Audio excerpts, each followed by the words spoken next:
everybody, Lance here, mind of a black moderate conservative. And what you're seeing on screen is Northeast Educational Television of Ohio Incorporated. They do business as PBS Western Reserve. Now, in case you don't know, that's the local affiliate here, Channel 45 and 49 in Alliance here in Akron. Now, before I go into financials, the whole thing has come up recently about how PBS and NPR is getting defunded. Now, in full disclosure, I've never had an issue with their funding. Never have. Now, however, I have an issue how far of a left-wing bias they've gotten, especially on NPR. But that's a different story. Now, we're going to talk specifically about PBS. Now, what you're seeing is their financial statement with the year ending June 30th of 2024. Now, 2025 has not posted yet. So I decided in this exercise to look at what they're looking at as far as financials. Now, if we scroll down here, and before I do, let me talk about something. Their whole issue is twofold, at least in my opinion. Number one is the bias itself, like I just talked about. Because I was thinking like, okay, when was the last time I watched PBS at least twice a week? Now, outside of Motor Week, and I have to do that to my job because I sell cars for a living, which means I got to see what my competitors are doing, and they've always done a really, really good job. And sometimes I watch Frontline, depending on the subject matter, even if they've gotten really, really bad. And with NPR, I'm trying to think to myself, outside of the game show Wait, Don't Tell Me, which I listened to a long time ago, I can't think of anything that I listen to anymore. Even Marketplace. And trust me, I've always enjoyed Kai Ryssdal, but that's gotten itself really bad. But like I said, NPR is a different story for a different day. And I think the other issue with PBS, and it's to no fault of their own, changing demographics. Now, when I was a kid, now I'll be the first person to admit this, I did not watch Sesame Street. I was a Pinwheel guy. People who know me know that. But Sesame Street at the time had a place for preschoolers and toddlers, things like that. So no issue with them there. Now, but over the years, it started to change. I started to see it in the mid-90s when I casually watched. And I'm thinking to myself, the last time I really wanted to watch PBS, at least my local affiliate, so keep this in mind, I'm talking about my local affiliate, was when Red Dwarf was on. And that was back when I was in high school, back in the mid-late 90s. So there's really nothing on there that I'm thinking that anybody really watch. I'm talking about from the younger generation, or the younger quote-unquote clientele people are going after, what they really want to watch as far as educational stuff. Now, I know they got other programming on, but they're having the same issue that basically CBS is having right now on their evening and nighttime stuff. An older demographic. And I don't know if they can stem the tide as far as that. But back to the subject at hand. We're looking at my local affiliate here. So I'd start going down. This is like the financial statement, like I said. And I start scrolling down. I'm reading here as we go along. And I'll put the link down below so you can see it for yourself. And I start scrolling down. This is actually the public accountant they use for the financial statement. So this is all the way down on page 6. So you can see cash and cash equivalents, contributions, grants. I did not know they got rental income receivable. I did not know that part. Any prepaids, any other assets. Operating right to use assets net. Well, I don't know what that is. Beneficial interest held at foundation and property and equipment. No tangible, hard items. As far as their assets, like cameras, studios, equipment, things like that. Comes out 2024, $8.5 million basically. I'm rounding for this exercise. Keep that in mind. Their liabilities, you have accounts payable, incurred expenses, operating lease liabilities. I'd like to know as a breakout what that is. Deferred revenue. So the revenue they're getting down the road.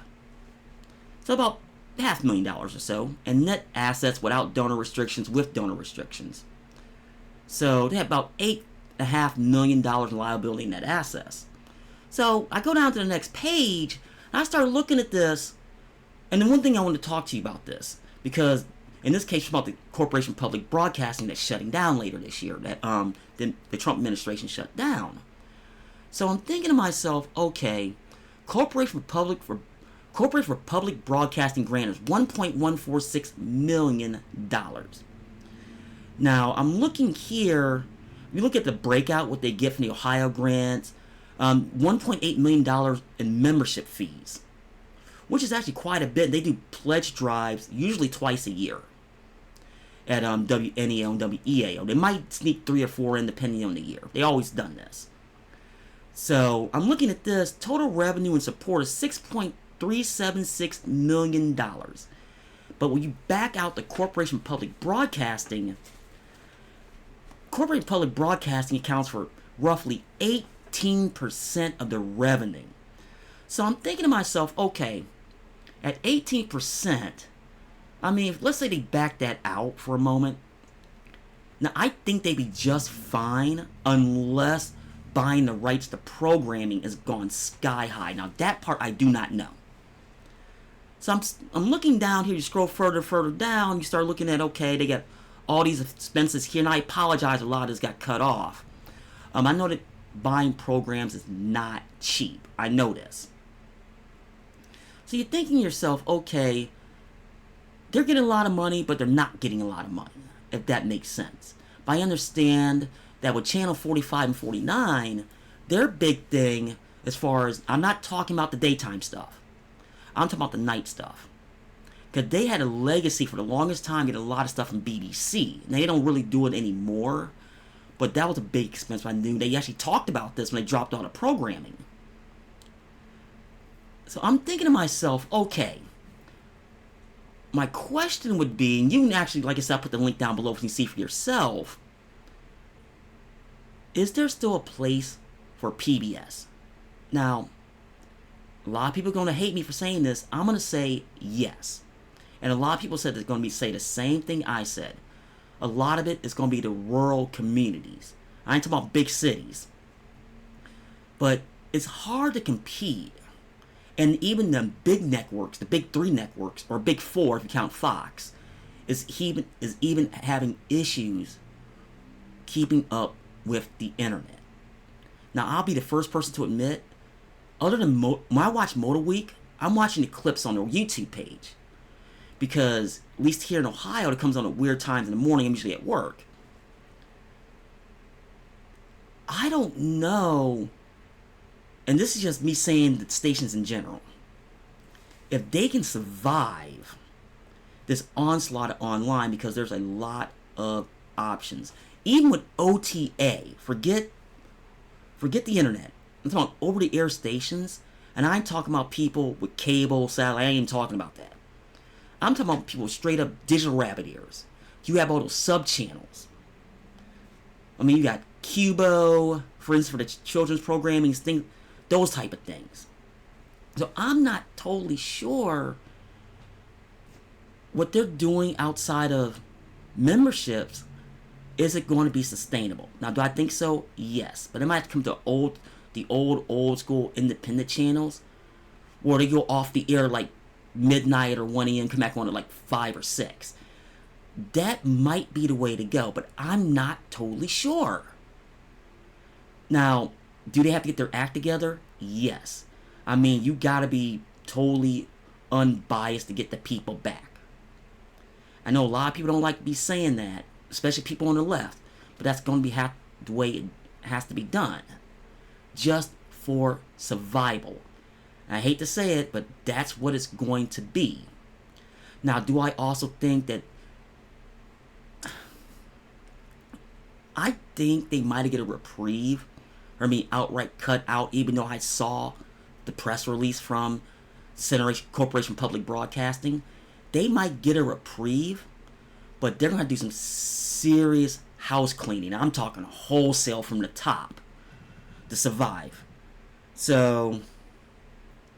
I don't know if what they're going to do. Please let me know in the comments below. Am I right? Am I wrong? Can they do something different? Please let me know. Well, I'm going to get off here. And this is Lance.